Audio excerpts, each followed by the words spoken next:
Laisserai ton terrement sur la croix.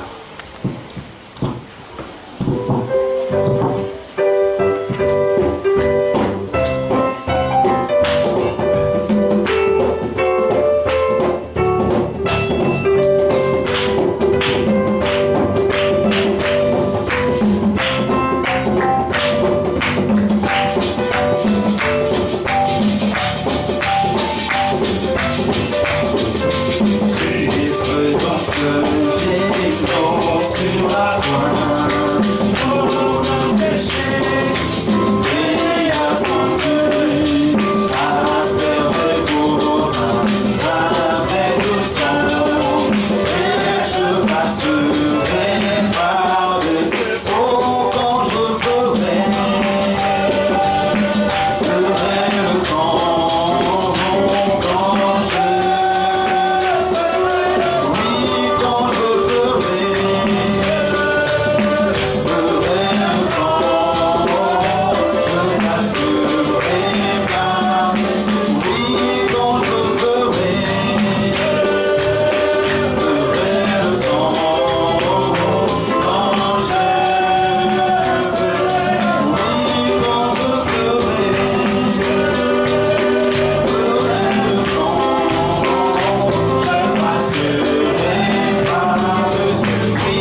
visage fondu pour moi.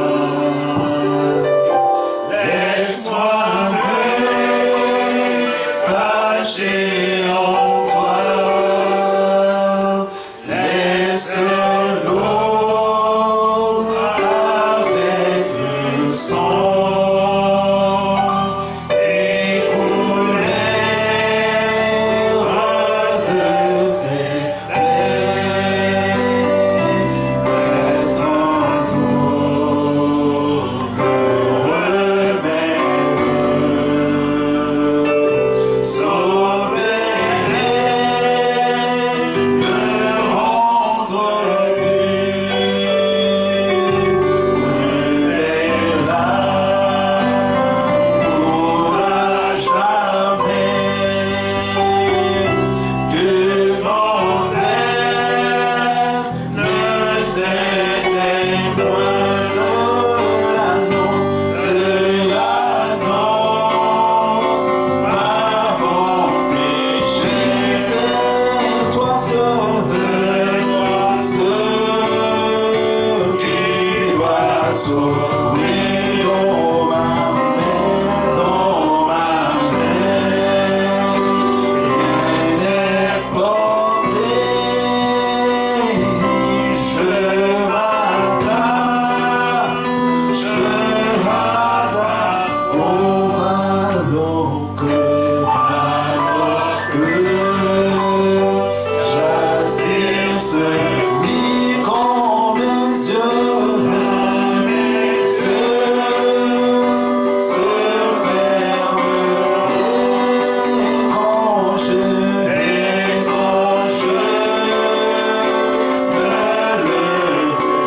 et je te veux.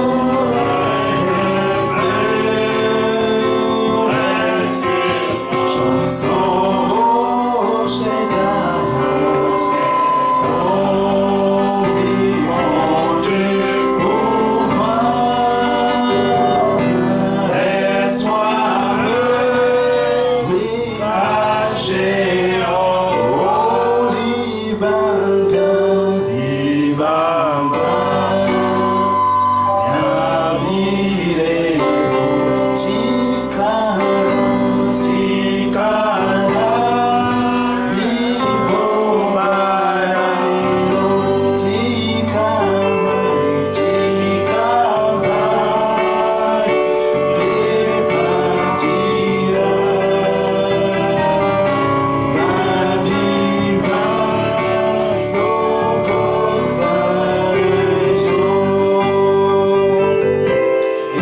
Ejalva, Bedakisi,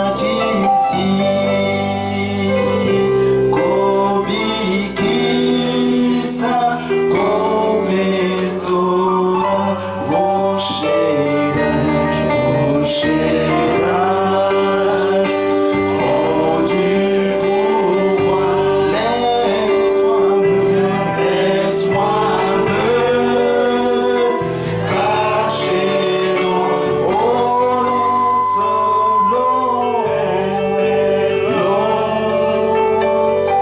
avec le sang qui coulait.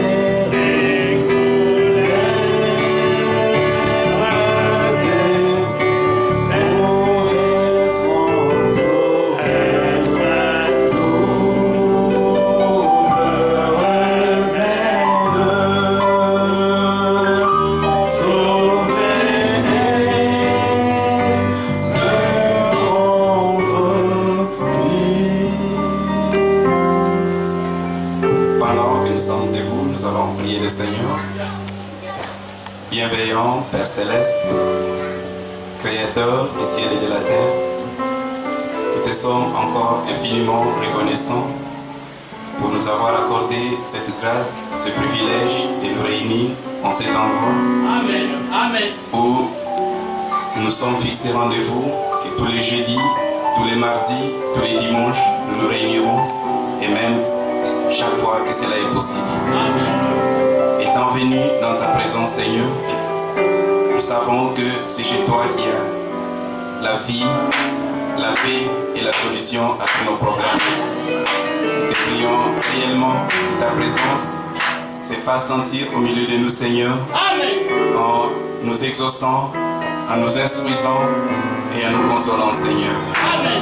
Souviens-toi d'Israël, ton peuple. Souviens-toi de tous tes enfants qui sont réunis, Seigneur, en divers lieux dans cette ville et à travers le monde entier. Souviens-toi aussi de nos frères et sœurs qui sont en chemin.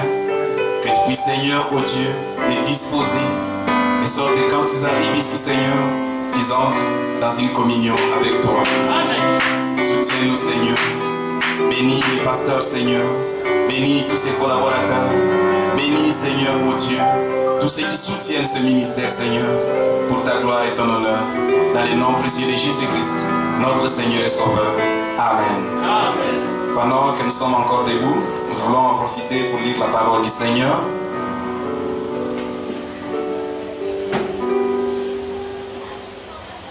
Nous allons ouvrir nos Bibles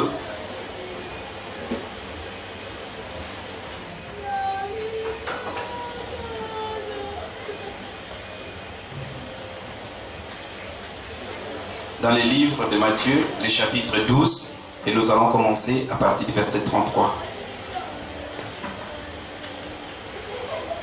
Ou dites-vous que l'arbre est bon et que son fruit est bon?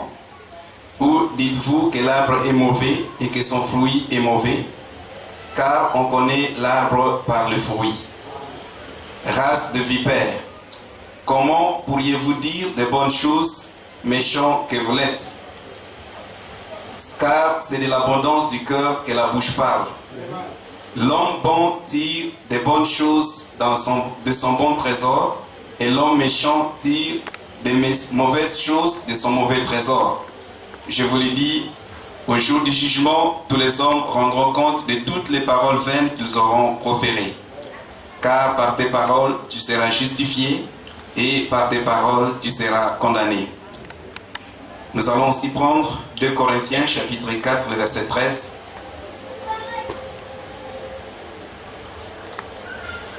Et comme nous avons le même esprit de foi qui est exprimé dans cette parole de l'Écriture, j'ai cru, c'est pourquoi j'ai parlé. Nous aussi, nous croyons, et c'est pour cela que nous parlons. Puisse le Seigneur ajouter les bénédictions à la lecture de sa parole. Vous pouvez vous asseoir.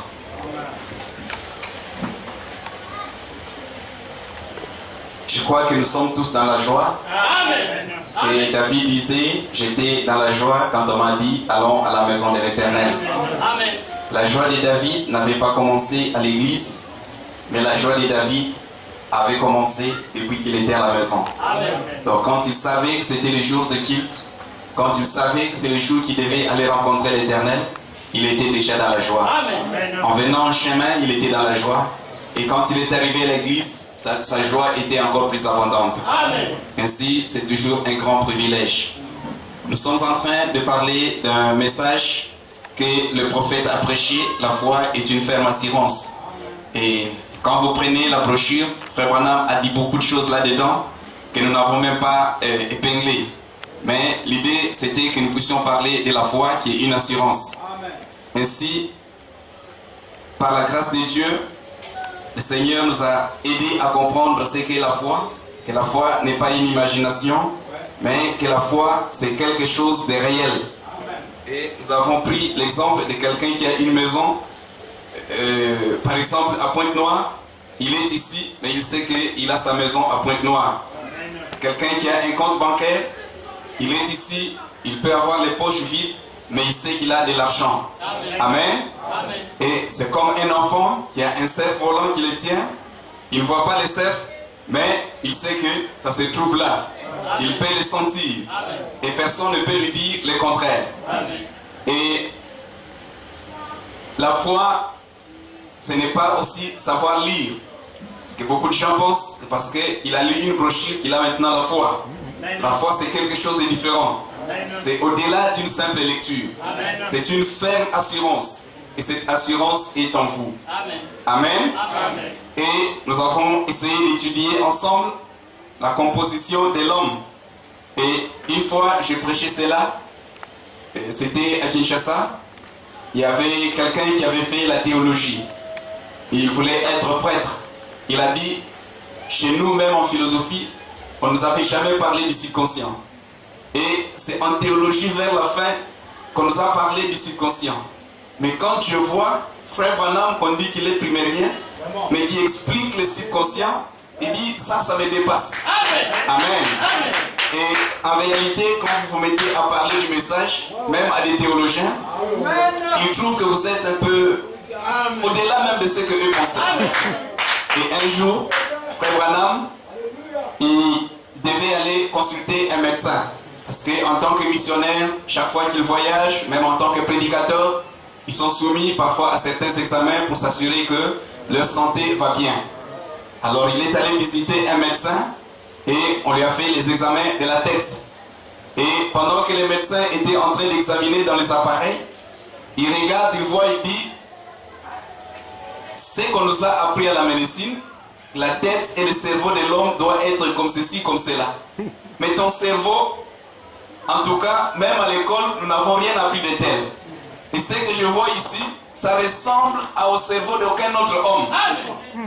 Et Frère Branham m'a dit, oui, je sais que vous avez fait vous êtes docteur en médecine et que cela vous a valu beaucoup d'années pour devenir docteur en médecine.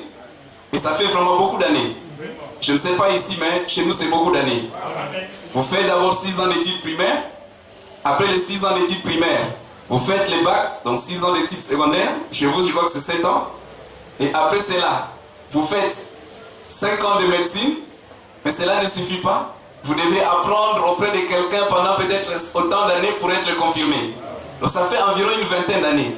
Il dit, pendant tout ce que j'ai étudié là, je n'ai jamais vu un cerveau comme celui-ci. Et Frère Branham a dit, non, assis-toi là, je vais t'expliquer. Il dit, pour un homme normal, lui, il y a l'esprit conscient et le subconscient qui sont séparés. Voilà. Donc, l'esprit conscient ici, qui a les 5 sens, les 5 facultés, il est séparé de l'esprit subconscient. Mais il dit, pour ce qui est des prophètes, eux, ils sont nés différemment.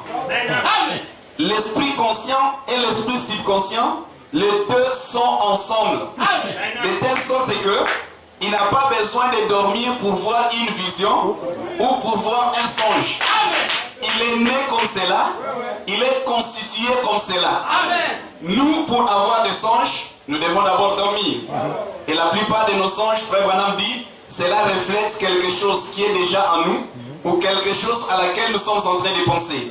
Mais le prophète, lui, il voit des choses auxquelles les hommes n'auraient jamais pensé même voir. Et cela est toujours parfaitement correct. Et pendant qu'il a expliqué cela, le médecin a dit, ça doit être vrai. Parce que jamais un tel cerveau, depuis que j'ai grandi et que j'ai étudié, j'ai fait les examens radio de cerveau et tout ça, je n'ai jamais vu un tel cerveau. Amen. C'est pourquoi nous devons être reconnaissants au Seigneur. Quand les gens aujourd'hui, pendant qu'il y a beaucoup d'années, ont prêché que Dieu nous a envoyé un prophète, toutes les églises pentecôtistes, les protestants et tout le monde disait, Jean était le dernier prophète. Il n'y a plus de prophètes. Et c'était leur argument.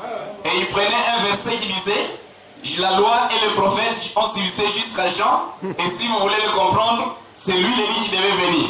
Et ils arrêtaient là-bas. Mais avec le temps, quand on a pu leur démontrer qu'il y a encore des prophètes aujourd'hui, alors le diable a changé les techniques. Il a produit des multitudes de prophètes, à tel point que dans toutes ces églises pentecôtistes, ils ont des prophètes à tous les coins de rue. Et dans une fois, dans une certaine église pentecôtiste, il y avait une sœur qui parlait avec son prophète en quelque sorte, et il dit, c'était à Lingala, il dit, ah, prophète, les lois n'ont aucun décagaboy. Attends, prophétie, mon attends,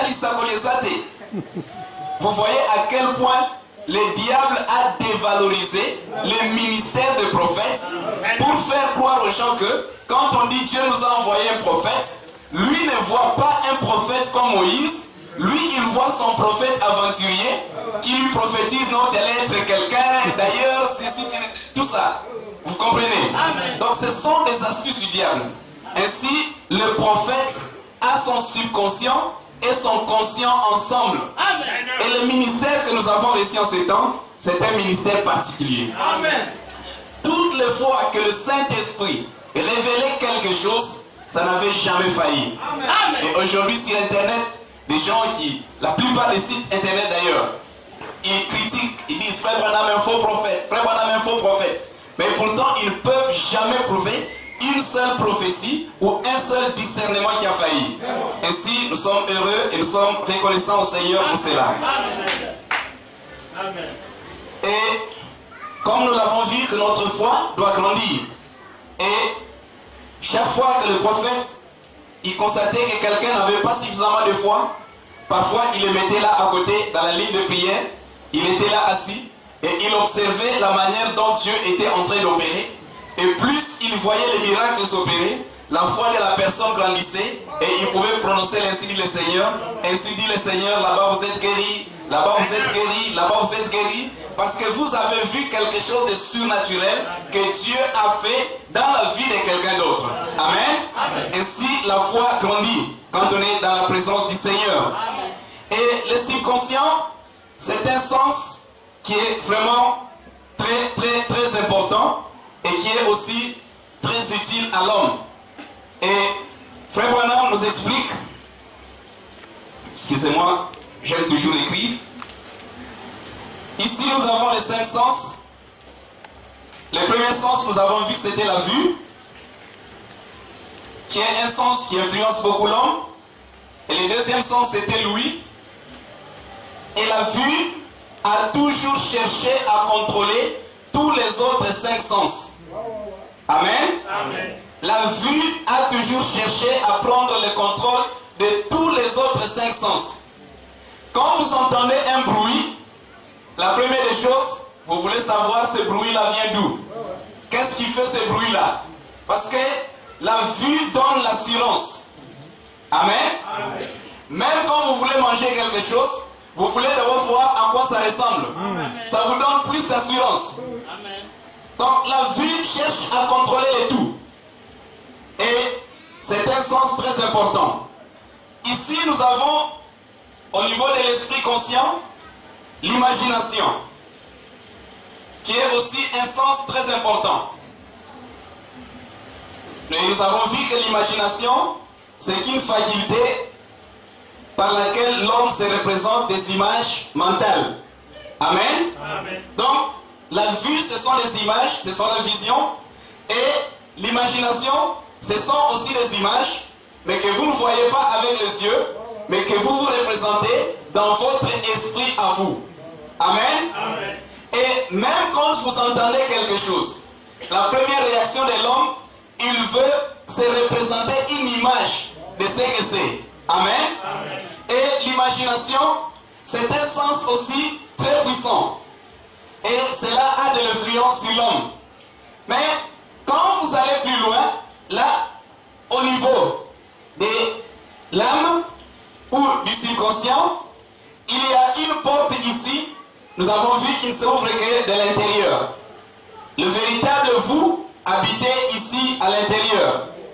Et pour que quelque chose puisse entrer dedans, il faut que vous puissiez lui ouvrir la porte. Amen.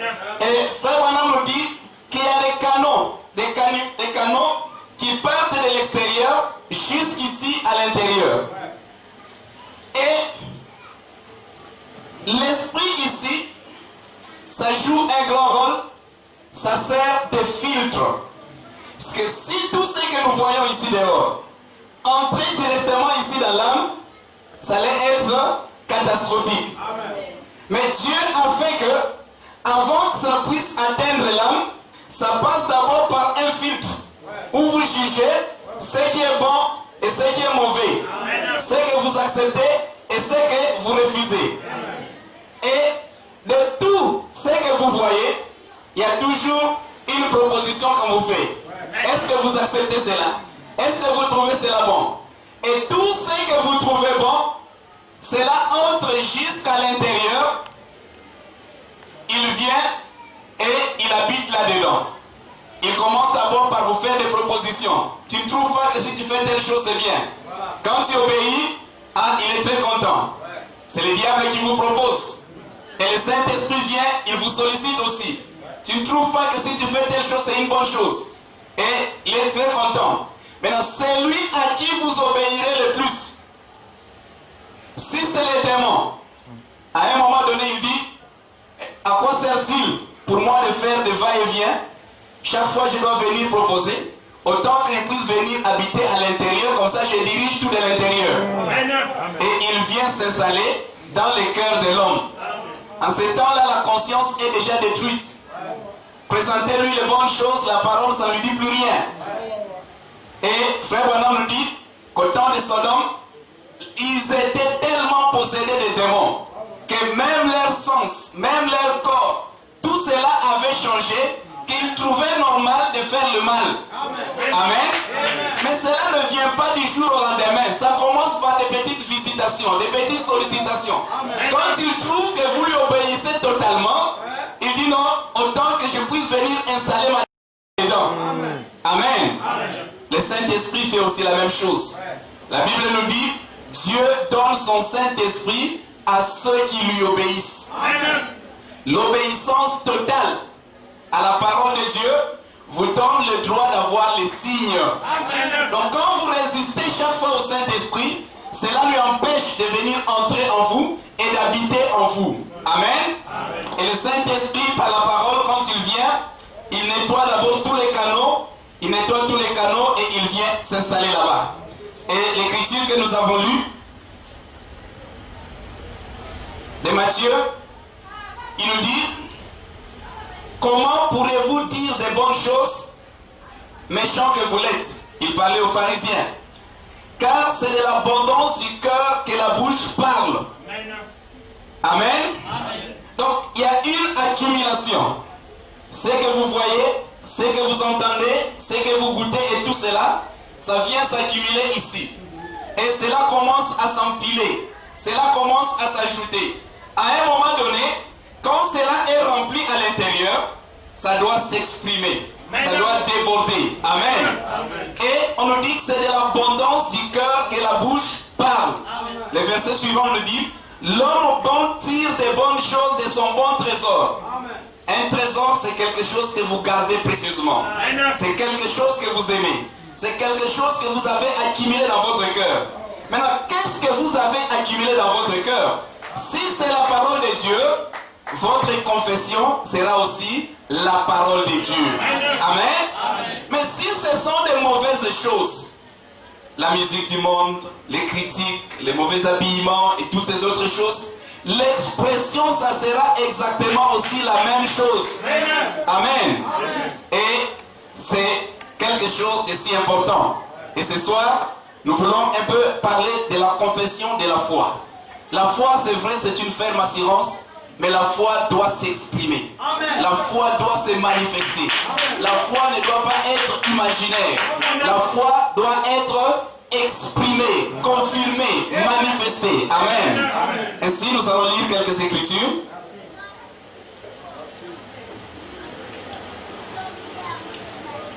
Romains chapitre 10, verset 10.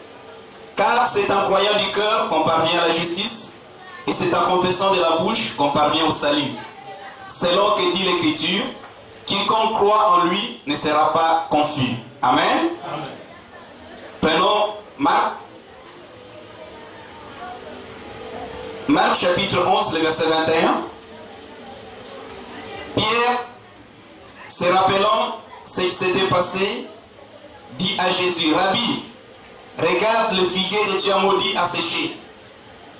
Jésus prit la parole et leur dit, ayez foi en Dieu. Je vous l'ai dit en vérité, si quelqu'un dit à cette montagne, ôte-toi de là et jette-toi dans la mer, et s'il ne doute point en son cœur, mais croit que ce qu'il dit arrive, il le verra s'accomplir. Amen. Donc, Jésus n'a pas dit que si quelqu'un pense dans son cœur, mais Jésus a dit, si vous avez la foi dans votre cœur, et que vous l'exprimez, et connaissez et que vous les témoignez et que vous les parlez, cette foi-là qui est à l'intérieur va faire en sorte que la chose s'accomplisse. Même si c'est une montagne, la montagne va se déplacer. Amen. Donc, la foi est une assurance. Frère Branham nous raconte un témoignage. Frère Branham est allé prier pour quelqu'un qui était à l'hôpital. Et là, à l'hôpital, il y avait une sœur. Et cette sœur était malade. Frère Branham lui a posé la question: as-tu la foi pour être guéri? Il a dit oui, Frère Branham, j'ai la foi. Et il y avait un enfant qui avait joué avec un fil. Et le fil est allé s'accrocher au niveau des lampadaires ou quelque chose comme ça. Et le fil descendait comme ça. Et Frère Branham lui a dit: si tu as la foi, fais en sorte que ce fil-là puisse bouger comme ça. Il dit: Frère Branham, ça c'est du spiritisme. Il a dit: non, ce n'est pas du spiritisme. Et il a dit: non, est-ce que tu as une écriture pour appuyer ça? Frère Branham a dit: oui, j'ai une écriture pour ça. Jésus a dit: si tu dis à une montagne, ôte-toi de là et déplace-toi et jette-toi dans la mer, cela va t'obéir. Et ce fil ici, ce n'est même pas une montagne, c'est juste un petit fil. Et si tu ne sais pas le bouger, comment peux-tu déplacer une montagne? Amen. Il dit: non, en tout cas, personne, c'est impossible. Et Frère Branham lui dit: regarde, maintenant je vais le bouger.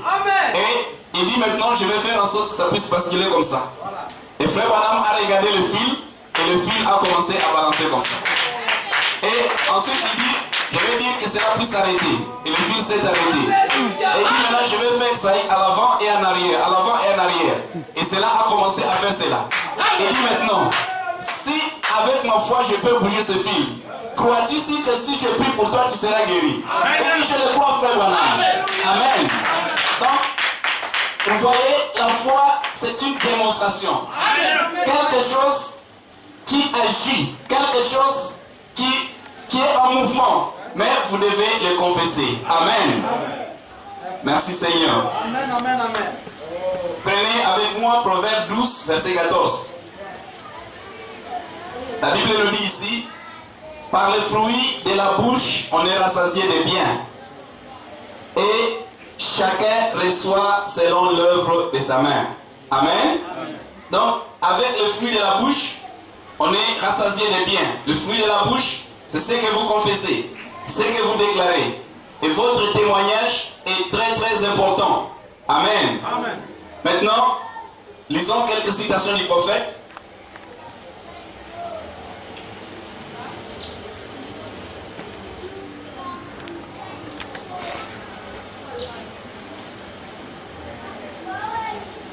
Frère Branham nous dit dans Israël et l'Église: je crois que si Jésus vient, il y aura un groupe appelé hors d'eux. Et je crois que nous sommes, c'est au paragraphe 35, et je crois que nous sommes bien loin de la venue du Seigneur en ce qui concerne l'Église. Nos conditions n'étant pas des conditions pour la venue du Seigneur. Nous ne pouvons pas avoir la foi pour la guérison divine. Ne parlons pas de la foi pour l'enlèvement. Quelque chose doit arriver. Amen. Amen. Écoutez maintenant, il dit aussi dans guérison et qu'est-ce qu'est la maladie, au paragraphe 15, il dit: si vous n'avez pas assez de foi pour la guérison de vos corps, comment irez-vous dans l'enlèvement? Car ce qui est mortel doit revêtir l'immortalité. Amen.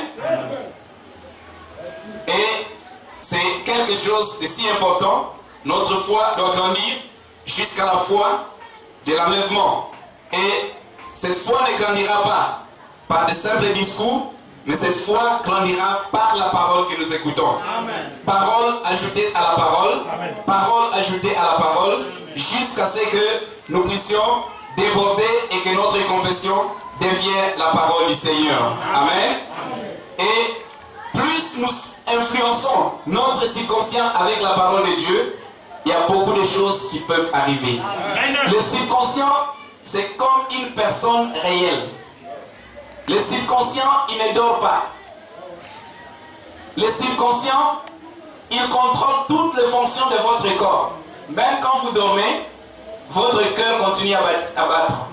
Même quand vous dormez, vous continuez à respirer. Donc, il y a quelque chose qui contrôle votre être tout entier. Et Frère Branham nous dit, c'est ça votre subconscient. C'est votre vie. C'est quelque chose qui est en vous, mais qui contrôle toutes les fonctions de votre être. Amen. Amen. Tout récemment, il y avait un frère à Kinshasa, un frère de notre assemblée. Il était en train de marcher le long de la route. Pendant qu'il était en train de marcher, quelque chose lui a dit dans son cœur. Quitte là, va de l'autre côté. Juste comme ça pendant qu'il marchait. Il quitte là-bas, il va de l'autre côté. À la seconde qui a suivi, un véhicule, un taxibus, un minibus est venu percuter le poteau là à côté là où il était. Et le véhicule s'est renversé, il y a eu beaucoup de dégâts. Donc, vous êtes là, mais il y a une partie de vous qui est sensible à toutes les situations qui peuvent arriver autour de vous. Et Frère Branham nous dit que quand vous êtes totalement consacré au Seigneur, votre subconscient devient tellement loin, à tel point que vous commencez à voir des choses qui vont arriver demain. Vous pouvez avoir des choses qui vont arriver à l'église, parce que vous êtes tellement connecté et le subconscient voit le passé, le présent et l'avenir. Amen. Frère Branham dit, quand vous dormez, vous êtes réellement endormi. Mais à un moment donné, vous sentez que vous êtes quelque part et vous avez visité des gens et tout le reste. Et quand vous vous réveillez, cette image-là reste même dans votre cœur. Il dit, c'est votre subconscient. C'est une partie de vous. Et quand cela est totalement consacré au Seigneur, Dieu peut utiliser vos yeux, Dieu veut utiliser votre esprit, et Dieu peut utiliser votre subconscient. Tout dépend seulement du degré de consécration. Mais le grand problème, c'est qu'il y a tellement de court-circuits, à tel point que quand Dieu veut envoyer la puissance, tous les visibles sautent.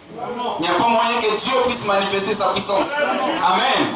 Mais Frère Branham nous dit, si nous pouvons nettoyer tous les canaux, l'homme peut manifester l'omnipotence. Parce que la Bible nous dit, tout est possible à celui qui croit. Donc il n'y a rien qui peut empêcher quelqu'un qui a la foi, qui a tous les canaux nettoyés, il peut manifester toute la puissance de Dieu. Et quand il s'associe avec le Dieu omnipotent, tout est possible à celui qui croit. Et vous associez à tout est possible, rien n'est impossible à Dieu. Les deux ensemble, ça ferait des grandes choses. Amen.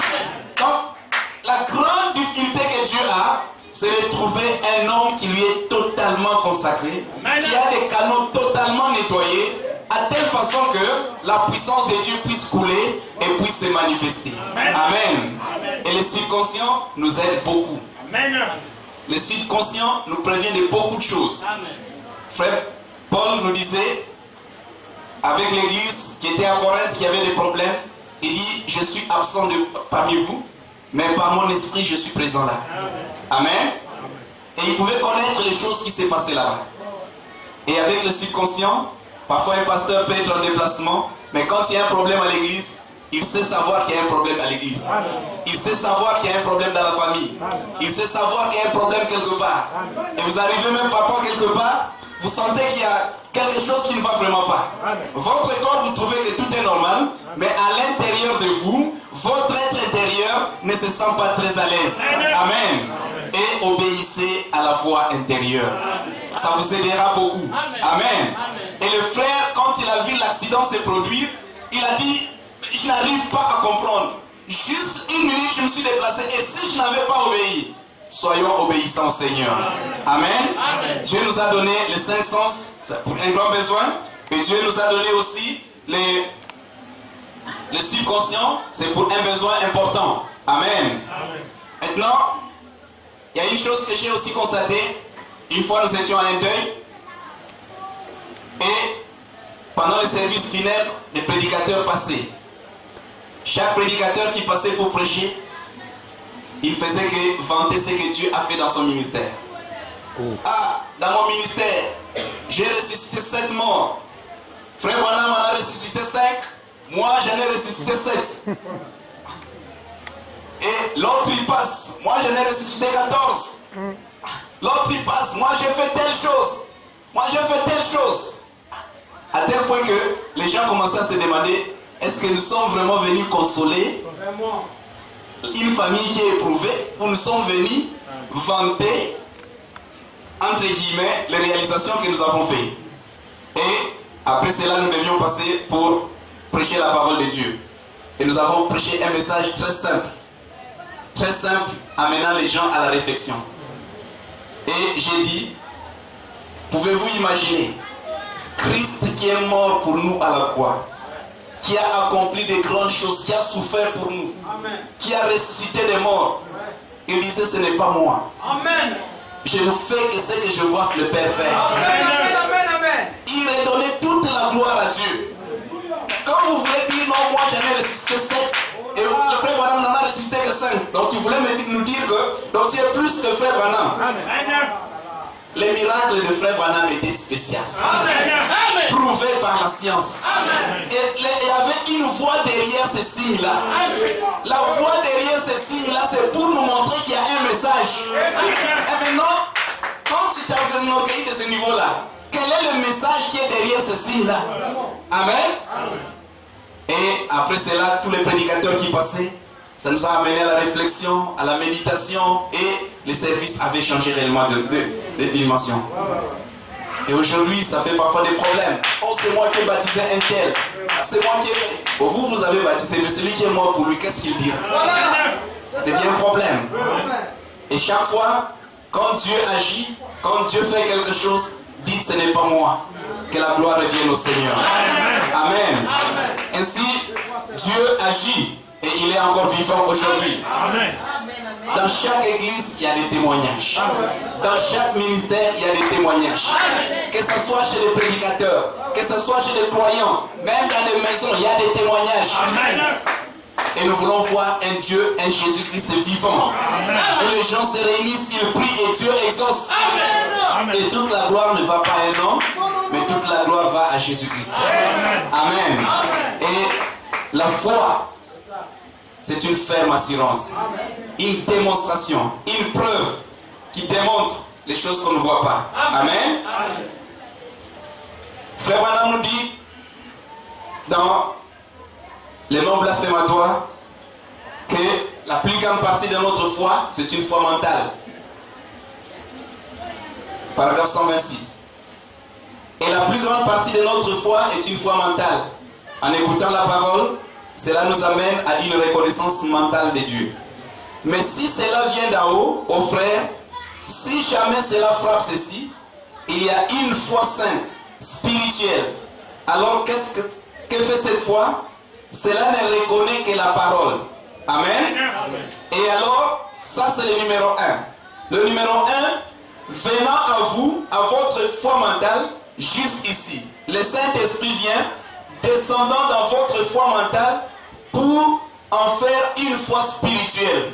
Alors la foi spirituelle ne reconnaît que la parole. Amen.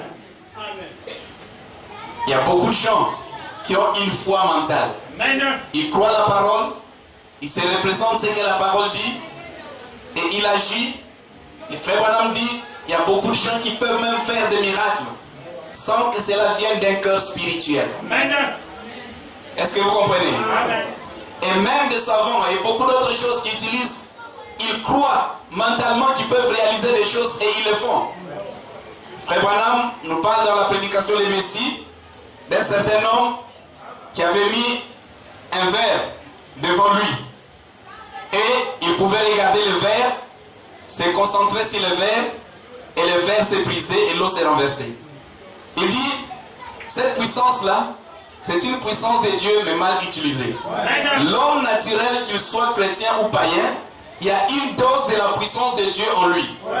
Et il dit, si l'homme pécheur peut le faire dans cette nature pécheur, mais qu'en est-il du chrétien quand il reçoit le Saint-Esprit? Il devait faire plus que cela. Amen. Avec une foi mentale, il déchire un verre. Mais maintenant, avec la foi spirituelle, nous devions être des êtres surnaturels. Amen. Parce que nous croyons un Dieu surnaturel.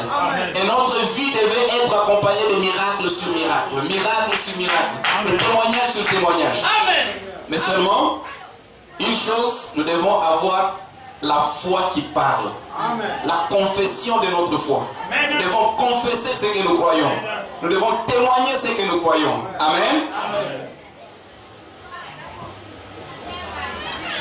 Il est dit dans beaucoup d'autres écritures. Je prends une deuxième.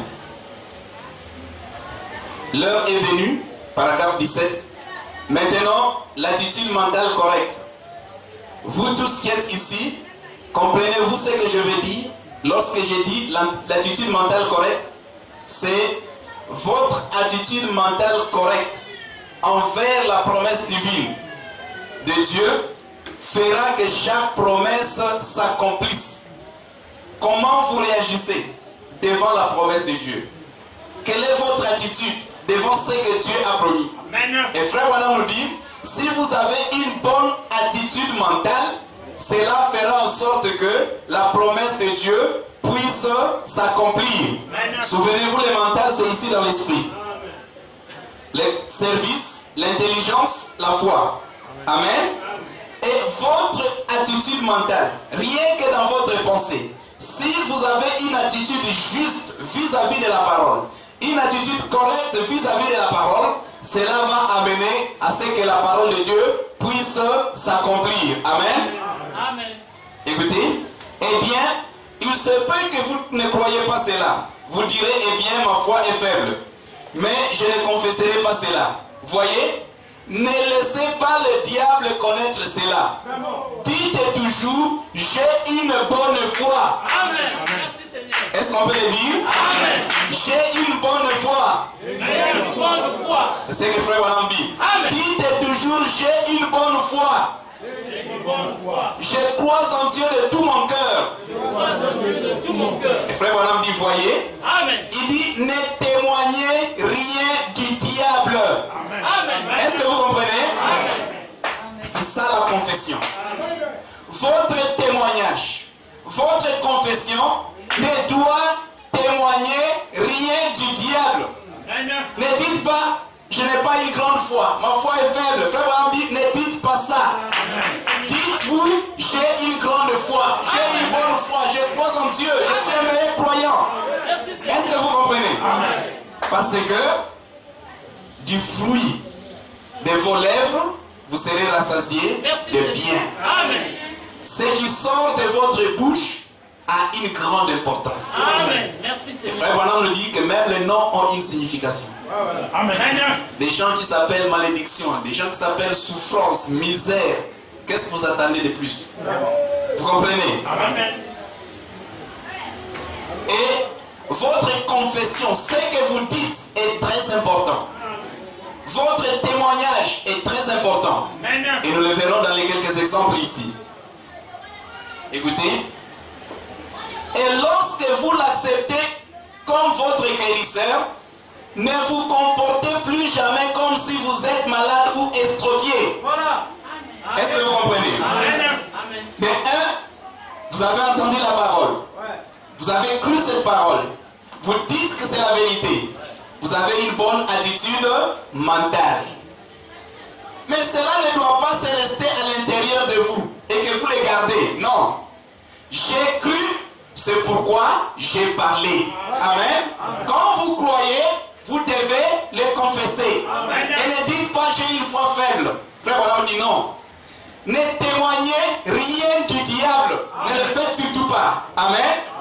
Et ensuite, maintenant, la troisième chose, comportez-vous comme si vous avez déjà obtenu la chose que vous avez demandé. Amen. Ne vous comportez pas comme un peureux, ne vous comportez pas comme un pécheur, mais comportez-vous comme si Dieu a déjà exaucé votre prière. Amen. Et là, Jésus nous a donné ces grands secrets. Amen. Tout ce que vous demanderez en priant, croyez que vous l'avez déjà reçu. Amen. Et vous le verrez s'accomplir. Amen. Amen. Il y avait une certaine sœur qui était allée dans la ligne de prière. Et Frère Branham avait prié pour lui. Pour elle, disons. Quand Frère Branham a prié pour elle, il a dit, rentre à ta maison, le Seigneur t'a guéri. Elle souffrait du cancer de l'estomac. Elle était devenue très maigre. Tout ce qu'elle mangeait, elle vomissait. Tout ce qu'elle mangeait, elle vomissait. Elle était d'une autre église. Et frère Branham dit, va témoigner que Jésus t'a guéri. Elle rentre à la maison, dit à son mari, Jésus m'a guéri. On a prié pour moi, Jésus m'a guéri. Elle est allée à son église. Elle est passée, elle a marqué son papier. Non, j'ai un témoignage. Je suis allé à la prière, on a prié pour moi, Jésus m'a guéri. Mais pendant tout ce temps-là, quand il essaie de mettre quelque chose, il le vomit. Quelque chose, il le vomit. Et son mari lui a dit non, arrête de jeter l'opprobre. Si Jésus ne t'a pas guéri, il ne t'a pas guéri. Mais cette sœur a dit non, je peux croire. Mais ce qui est étonnant, c'est que cet homme-là m'a même dit de quoi je souffrais sans que je lui dise ma maladie. Et cet homme-là m'a révélé la source de mon problème. Et il m'a dit que je suis guéri. Amen. Donc si déjà la première partie m'a dit ma maladie et que cela est vrai, alors la deuxième partie doit aussi être vraie. Amen. Quand elle a dit seulement cela, elle a commencé à sentir une faim. Amen. Et il dit, bon, malgré je vomis, mais je fais quand même des omelettes. Amen. Il a fait des omelettes, je ne sais pas s'il a mis des sardines là-dedans, des oignons et tout, et tout, et tout. Et il veut manger comme ça, il veut vomir. Il dit non, aujourd'hui je ne laisserai pas l'estomac vomir. Amen. Ça veut sortir, il prend, il introduit. Il introduit, Amen. Il introduit. À un moment donné, pas, ça part. Amen. Il ajoute encore, Amen. Il ajoute encore. Amen. Et il a encore fait d'autres omelettes, il a mis. Amen. Amen. Et à un moment donné, il n'a plus vomi.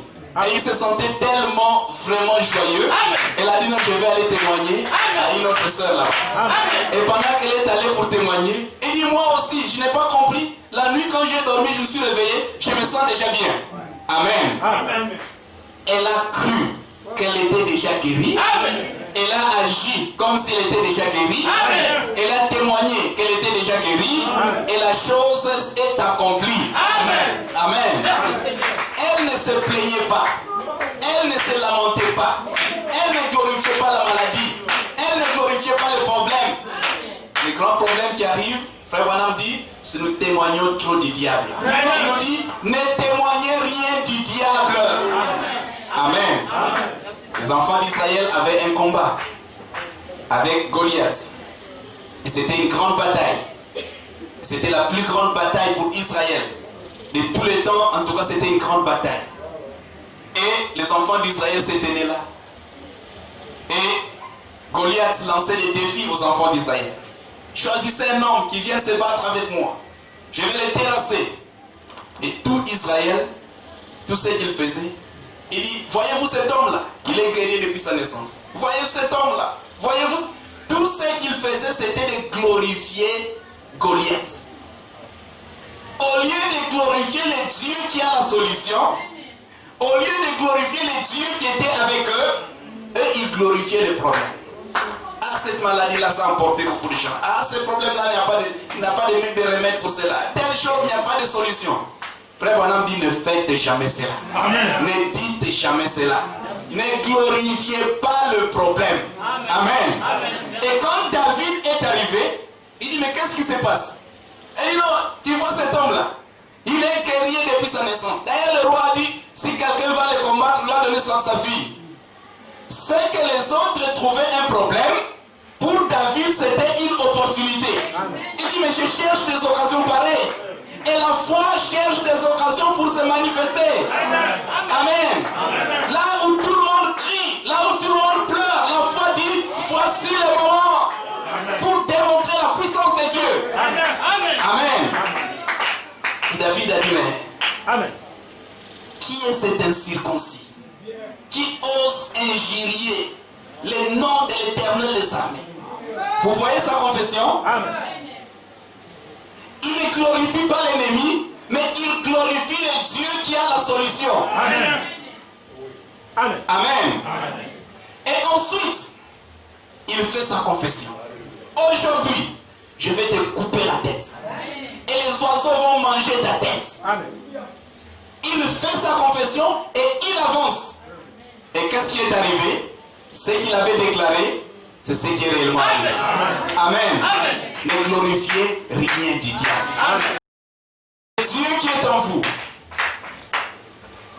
il est plus grand que ce Satan qui est dans ce monde. Amen. Et frère Branham nous dit, les croyants le plus faible, le plus faible, a la puissance de renverser toutes les puissances de l'ennemi. Amen. Donc dites-vous, je suis fort. Amen. Peu importe les degrés de ma foi, je suis fort. Amen. Amen. Et comportez-vous comme si vous avez déjà obtenu ce que vous désirez. Amen. Réjouissez-vous. Sentez-vous dans la joie. Amen. Et vous verrez la chose se manifester. Amen.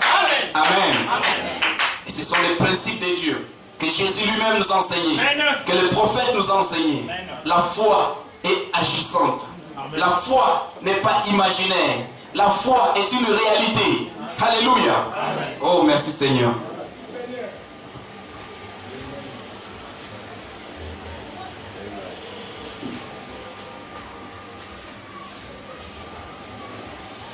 Il y a une chose qui arrive généralement avec la foi, surtout nous Africains, quand nous savons nous avons un frère en Europe, nous avons un frère qui travaille, la foi de toute la famille devient annulée.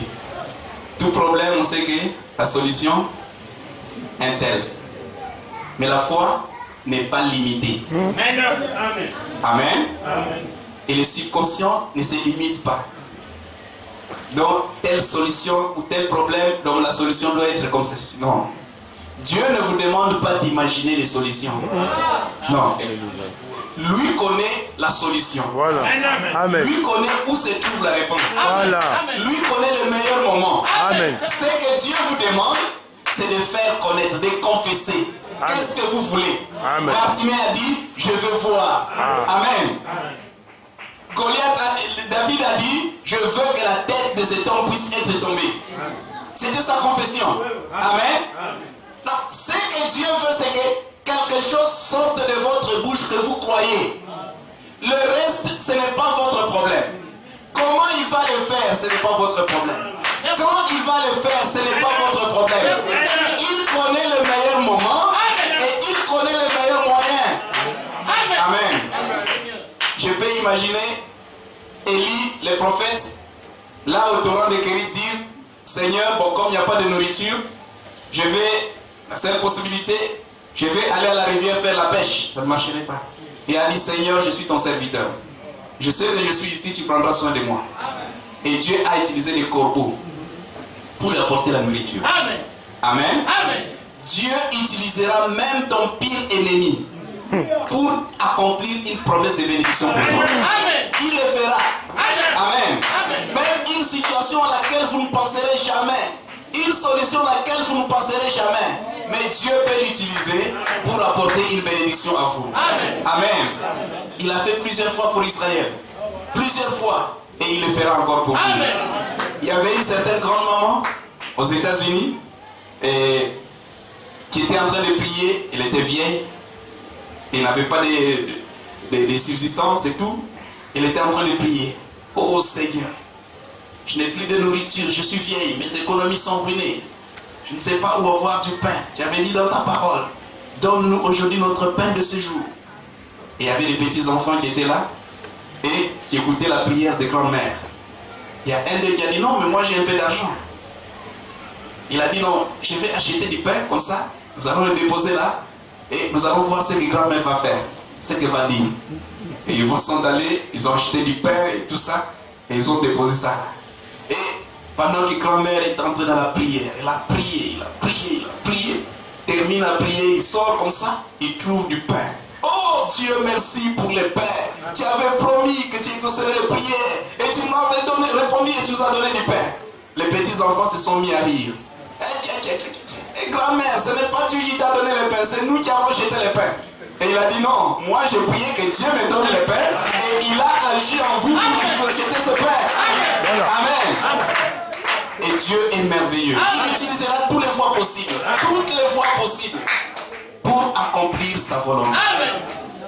Et souvent, frère Branham le dit, la vue et les temps sont les pires ennemis de la guérison. La vue et les temps sont les pires ennemis de la foi. Et quand vous remarquez, Lazare était malade. La famille de Lazare a envoyé Jésus. Jésus n'est pas venu. On pouvait dire non, Jésus a saboté cette famille. Parce que les gens disent non, quand la famille était bien, Jésus allait là-bas manger. Mais quand ils étaient dans des problèmes, Jésus les a abandonnés. Ce n'était pas le cas. Jésus avait la situation sous contrôle. Amen. Même quand vous voyez, vous pensez que Jésus vous a abandonné. Amen. Quand vous pensez que la situation ne va pas, Amen. Que vous priez, que Dieu n'exauce pas, Amen. Il a toujours la situation sous contrôle. Amen. Il connaît chaque chose. Amen. Il contrôle chaque mouvement. Amen. Et pendant tout ce temps-là, Jésus, au loin là-bas, il parlait même à ses disciples.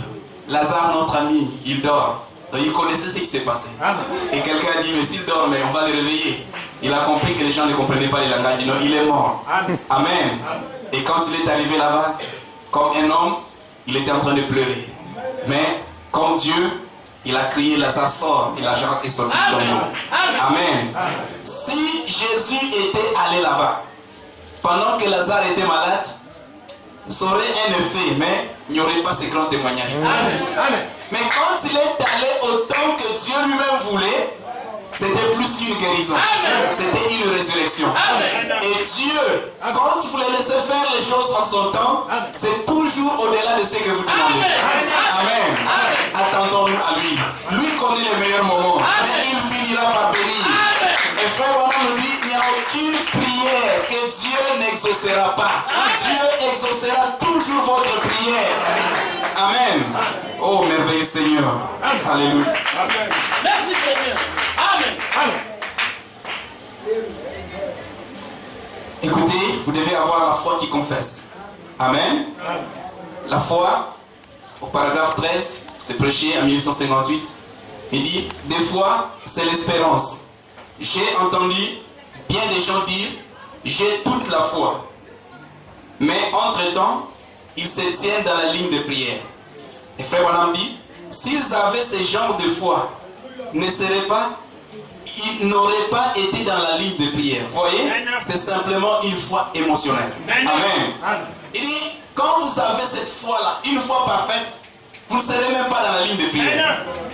Mais pourtant, nous avons besoin d'aller dans la ligne de prière. Amen. C'est une voie que Dieu a promis. Vous imposerez les malades aux malades et les malades seront guéris. Amen. Mais dire, si vous aviez ce genre de foi-là qu'il faut, vous n'aurez même pas besoin d'aller dans la ligne de prière. Oh, j'aime les prophètes. Amen. Mais même si vous n'avez pas de foi, je vais vous dire quelque chose. Vous pouvez utiliser la foi du prophète. Et lui-même nous l'a dit, vous pouvez utiliser ma foi. Vous savez quoi? J'aimerais quand même le lire. La foi parfaite, numéro 180, paragraphe 188. Je vais un peu plus loin, il dit, s'il peut créer des écureuils qui ne peuvent croire en aucun cas, ni n'ont aucune faculté, c'est ma propre foi qui sort et qui fait cela. Ma foi dans ce qu'il m'a poussé à demander, il m'a incité à le demander et j'ai accepté son défi. En obéissance à sa parole, je l'ai demandé et il est apparu. Dieu dans le ciel sait que c'est vrai. Peut-il aussi guérir les malades?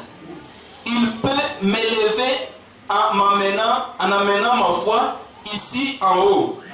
Même pour les gens, même si eux ne peuvent pas grimper jusqu'à ce cadre-là. Et s'il n'y arrive pas, il peut utiliser ma foi. Amen. Donc lui, sa foi a grandi jusqu'à un certain niveau. Et si vous n'y arrivez pas, Dieu peut utiliser la foi du prophète. Amen. Et il parlait des gens à qui il prêchait. Et nous sommes ceux qui écoutons son message. Et nous écoutons ses bandes. Il dit, il peut m'élever jusqu'à cette place et j'y monte pour vous. Je crois pour vous. Je parle pour vous. Alléluia. Vous pouvez profiter de la foi du prophète. Vous pouvez profiter de la foi du messager. Frère Branham, quand Dieu l'a utilisé pour créer les écureuils, il est allé et il a raconté les témoignages à des frères de l'église. Et il a dit non, il y a un écureuil, je l'ai cherché, je ne l'ai pas trouvé. J'ai fouillé. Et un frère lui a dit non, frère Branham, j'étais toujours cru, mais cette fois-ci je croirai quand je verrai l'autre écureuil. Et frère Branham était vraiment vexé. Il a dit mais ça c'est compliqué. Et il est allé aussi voir une soeur, une maman qui avait 2 enfants. Et il racontait aussi les témoignages. Et cette soeur l'a dit, frère Branham, je Je crois que c'est l'exacte vérité. Je crois que ce témoignage est vrai. Et Dieu était tellement content. Amen. Dieu était tellement content. Et il lui a dit la même chose qu'il avait demandé au prophète. Amen. En croyant le prophète, en croyant le message, Dieu peut vous demander de demander la même chose que le prophète avait demandé. Qu'est-ce que Dieu avait demandé au prophète? Il a fait la chasse, il a chassé, il ne trouvait rien.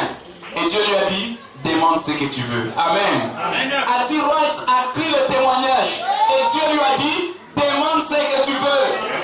Est-ce que vous êtes des croyants du message? Si je crois le témoignage du prophète, si je crois que ce que le prophète a dit, Dieu te dit, demande ce que tu veux. Et c'était le même résultat. Amen. Je crois ce que le prophète a dit. Je crois que le message est vrai. Et sur base de ce message, je demande ce que je veux et Dieu va l'accomplir. Alléluia. Oh, nous aimons le Seigneur. Jésus nous dit dans Jean chapitre 16, le verset 24, il nous dit, jusqu'à présent, vous n'avez rien demandé en mon nom. Demandez et vous recevrez, afin que votre joie soit parfaite. Il ne dit pas afin que ma joie soit parfaite, mais afin que votre joie soit parfaite. Et pourtant, ils avaient vu beaucoup de choses. Ils avaient vu Jésus calmer la tempête. Ils avaient vu Jésus chasser les démons. Eux-mêmes sont aussi allés chasser les démons. Mais Jésus leur a dit, jusque-là, vous n'avez encore rien demandé. En d'autres termes, il y a beaucoup de choses. Beaucoup, tellement de choses. Mais, je vous vois, vous n'avez encore rien demandé. Et Frère Branham nous dit, dans la prédication, là où les pentecôtistes sont tombés, il nous dit, au paragraphe 14, il nous dit, et jamais Dieu ne va, vous ne pourriez jamais épuiser l'amour et la miséricorde de Dieu envers vous. Ne dites jamais, oh j'ai beaucoup demandé, j'ai trop demandé. Non. Frère Branham dit, jusque-là vous n'avez rien demandé. Vous ne saurez jamais épuiser l'amour et la bonté de Dieu. Amen. Écoutez, il dit, eh bien vous dites, je n'aime pas trop déranger le Père. Je n'aime pas trop te déranger, Père. Il veut être dérangé ainsi. Est-ce que vous comprenez? Dieu veut être dérangé. Amen. Écoutez, il dit, il le veut. Ne pensez jamais que vous pourrez demander trop à Dieu. Je crois que cette écriture dit, vous ne recevez pas parce que vous ne demandez pas. Et vous ne demandez pas parce que vous ne croyez pas. Il veut que nous demandions et que nous croyons pour que notre joie soit parfaite. Amen. Il veut que nous demandions. Il veut que vous demandiez beaucoup. Demandez des grandes choses. Ne limitez pas votre foi à quelques graines de petites moutardes. Montez ici à une sorte de foi et entrez dans des grandes choses. Demandez. Les grandes choses sont tout aussi faciles à recevoir que les petites. Vous voyez les grands secrets de Dieu? Que vous demandiez des petites choses, que vous demandiez des grandes choses, pour Dieu, ça ne lui demande pas une énergie supplémentaire. Pour l'homme, quand vous demandez quelque chose de grand, ça c'est difficile. Mais pour Dieu, que vous demandiez des petites choses ou des grandes choses, ça ne fatigue pas Dieu. Amen. Amen. Regardez le soleil. Le soleil tel qu'il est là, il fait pousser les petites légumes là. Il fait pousser les grands baobabs avec la même énergie. Il ne dit pas non, comme maintenant c'est un grand baobab, je dois rien. C'est sa vie normale. Il se lève, il se couche. Les grands arbres, les petits arbres, et tout ça, ça pousse normalement. Et chez Dieu, c'est la même chose. Que vous demandiez des grandes choses, des petites choses, ça n'enlève rien chez Dieu. Le vrai bonhomme dit, demandez afin que votre joie soit parfaite. Il dit, si les hommes, méchants qu'ils sont, savent donner de bonnes choses à leurs enfants, à combien plus forte raison les pères? Amen. Amen. Alléluia. Amen. Écoutons. Je vais relire cela. Il veut que vous demandiez beaucoup. Demandez des grandes choses. Ne limitez pas votre foi à quelques graines de moutarde. Montez ici à une sorte de foi et entrez dans de grandes choses. Demandez. Les grandes choses sont tout aussi faciles à recevoir que les petites. Vous n'avez qu'à croire cela, c'est tout. Et si vous avez la foi et que vous savez vraiment l'utiliser correctement, ça ira très bien. Vous n'avez qu'à mettre cela à l'œuvre et cela marchera tout simplement. Amen. Amen. Oh, merci Seigneur. Paragraphe 15, il nous dit: pouvez-vous imaginer, parlant d'épuiser l'amour et la miséricorde de Dieu et ce qui vous est bénéfique, pouvez-vous imaginer un tout petit poisson d'environ cette longueur, là au milieu de l'océan, se disant: eh bien, attendez une minute, je ferai mieux de faire attention à ça. Je ferai mieux de boire modérément cette eau, parce que je pourrais en manquer un jour. Un petit poisson d'à peu près cette dimension, là au milieu de l'océan. Amen. Amen. Et il dit: eh bien, cela pourrait se faire facilement, plus facilement que vous ne pourrez demander trop à Dieu. Il est une fontaine intarissable de vie. Quoi que vous désirez, demandez-le lui et croyez cela. Amen. Il a pourvu à cela dans les bénédictions rédemptrices. Lorsqu'il mourut au calvaire, et il vous a promis tout ce dont vous avez besoin dans votre voyage. Et c'est pour vous, si vous le demandez et le croyez. C'est juste. Amen. Amen. Dieu vous a promis. Et Dieu est fidèle. Il n'est pas un homme pour mentir. Quand il promet, il réalise. Il a promis à Abraham, il a accompli. Il a promis à Frère Branham un fils, il l'appellerait Joseph. Et le fils a été donné. Amen. Tout ce qu'il promet, il accomplit. Mais quelle est votre confession? Quel est votre témoignage? Quel est votre comportement? Quelle est votre attitude vis-à-vis des promesses de Dieu? C'est ça le grand problème. Amen. La foi doit être agissante. Quand vous abandonnez votre foi, votre sémence en Dieu, vous ne devez pas aller la déterrer chaque jour. C'est ça le grand problème. Si vous plantez le maïs et que chaque jour vous devez aller creuser pour voir si ça pousse, vous risquez de le couper. Ne faites pas ça. Vous avez fait votre demande à Dieu, oubliez. Sachez simplement, Dieu va agir. Amen. Même quand vous aurez oublié, vous verrez: ah, j'ai prié pour telle chose. Amen. Dieu m'a répondu. Amen. Amen. Amen. Il est fidèle. Amen. Il n'oublie jamais. Amen. Il accomplit ses promesses. Amen. Croyez en lui, confessez, Amen. Témoignez, Amen. Et vous verrez la grandeur de Dieu Amen. Dans votre vie. Amen. Pour ce soir, que le Seigneur vous bénisse. Amen. Je désire vous remercier infiniment pour tous les services que nous avons eus et pour les pasteurs. Et je crois réellement que le Seigneur gardera ses paroles ancrées en vous. Amen. Vous prierez pour moi et je prierai pour vous. Amen. Que le Seigneur vous bénisse. Amen.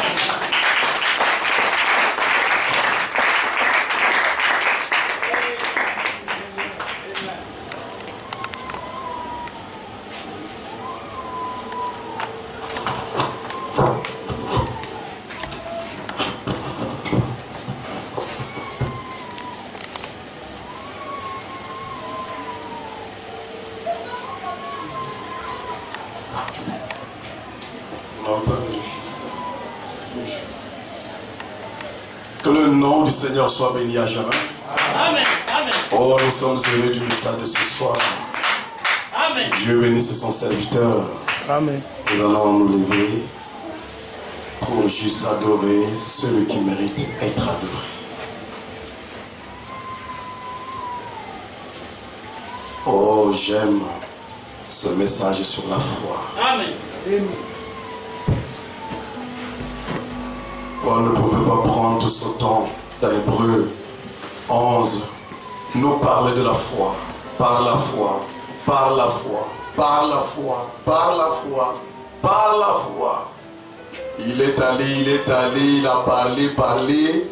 À la fin, il dit, il n'y a même pas de temps pour dire s'il faut parler des autres. Alors, mes frères, la foi est une chose capitale pour le croyant. Amen. Alors que nous avons nos têtes inclinées, nos yeux fermés, nous allons simplement murmurer ce chant. Noé a bien navigué.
tu as tant prié, même si tu avais tant demandé, et que tu ne vois aucun signe, aucun résultat, aucune solution, garde la foi. Amen. Amen. Agis sur base de la foi Amen. et confesse-le. Amen.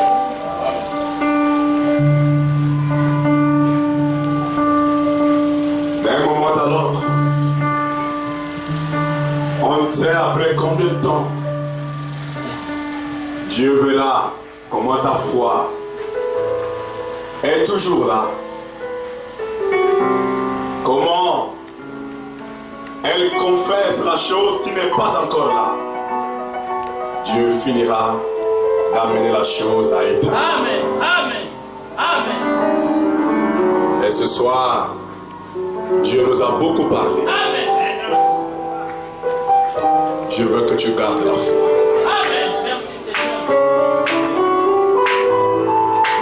Je veux que tu crois que ce que je demande aujourd'hui, tôt ou tard, Dieu me l'accordera. Amen. Amen.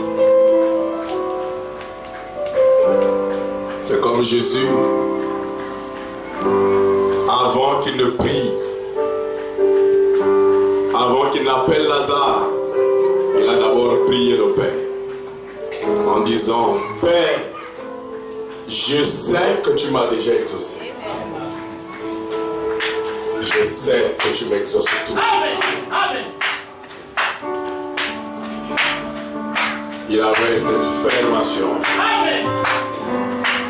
Il croyait la chose avant même qu'il n'appela Lazare. Amen. Il croyait que le Père l'avait déjà exaucé.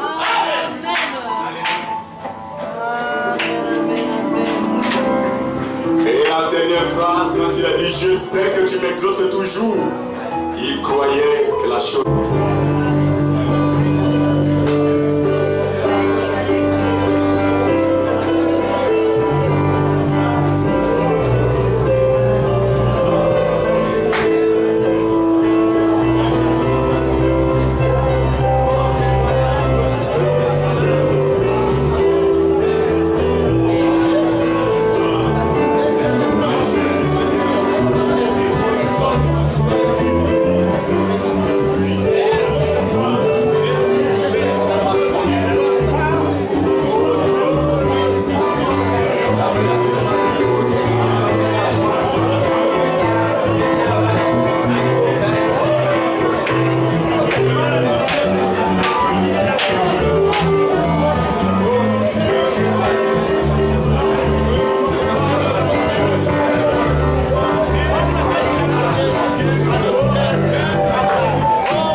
Hosanna,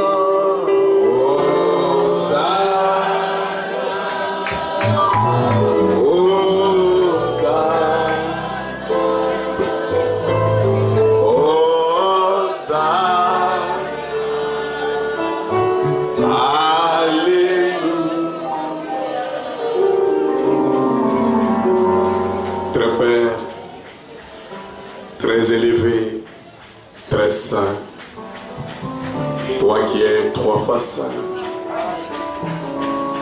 toi dont les cieux des cieux ne peuvent contenir, tu es immense plus que même le mot humain. Amen. Amen. Toi dont les œuvres sont grandioses, Amen. incomparables, Amen. Amen. incontournables. Amen. Toi qui vins ici, sur terre, se faire l'un de nous. Amen. Et tu as donné ta vie. L'Écriture dit que tu es devenu pauvre pour que nous devenions riches. Tu es devenu péché, toi qui étais né chose sainte. Fils saint de Dieu. Tu es devenu péché pour que nous devenions ta justice. Amen. Merci Seigneur. Toi qui as pris notre place pour que nous prenions la tienne. Amen. Seigneur, amène-nous à croire. Amen. Amène notre bouche à confesser. Amen. C'est que le cœur croit. Amen. Il est écrit dans les Hébreux que tu es souverain sacrificateur qui agit sur base de notre confession. Amen. Et ton prophète nous a dit, si nous ne confessons rien, il ne fera rien. Oh Père, amène-nous à croire. Amen. Amène-nous à confesser Amen. ce que nous croyons. Amen. Laisse ce soir que ce message pénètre nos cœurs. Amen. Amen. Aille droit Amen. jusqu'au-dessous de la 5e côte. Amen. Aille droit là où il y a un endroit où le sang n'a jamais baigné. Amen. Seigneur Jésus, nous voulons croire cela. Amen. Nous voulons agir. Nous voulons confesser. Amen. Même si la chose n'est pas là, nous voulons déjà dire qu'elle est là. Amen. Amen.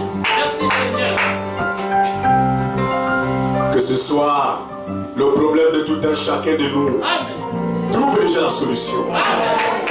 Celui qui demande l'argent, celui qui demande le Saint-Esprit, celui qui demande ceci et cela, la maison, qui croit que la chose est déjà là.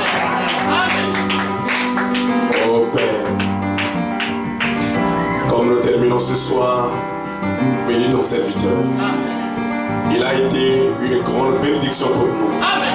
Amen. Amen. Nous te remercions pour cela. Amen. Amen. Restaure toutes les énergies qu'il a perdues. Amen. Et si tu nous donnes encore un lendemain,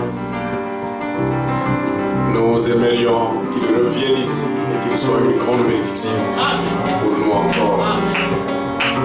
Nous voulons, Seigneur, que tu bénisses toutes ces attentes. Amen. Tu bénisses sa petite famille qui est restée à Kinshasa. Amen. Tu bénisses le troupeau que tu as mis sous sa charge. Amen. Et que son séjour ici, jusqu'à ce qu'il puisse terminer, soit un séjour meilleur. Amen.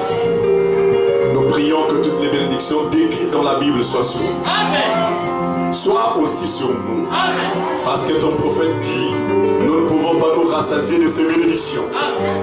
Nous en avons besoin tous les jours. Amen. Comme nous terminons ce soir, raccompagne chacun de nous jusqu'à sa demeure respective. Amen.